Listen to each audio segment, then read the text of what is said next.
ॐ नमो भगवते तस्मै यत एतच्चिदात्मकम् पुरुषायादिबीजाय परेशायाभिधीमहि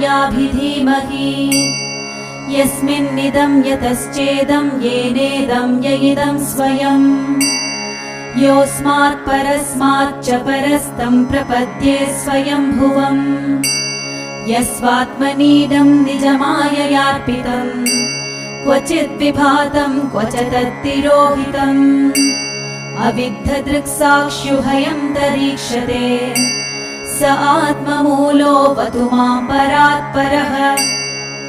कालेन पञ्चत्वमितेषु कृत्स्नशो लोकेषु पालेषु च सर्वहेतुषु तमस्तदासीत् गहनं गभीरम् यस्तस्य पारेऽभिविराजते विभुः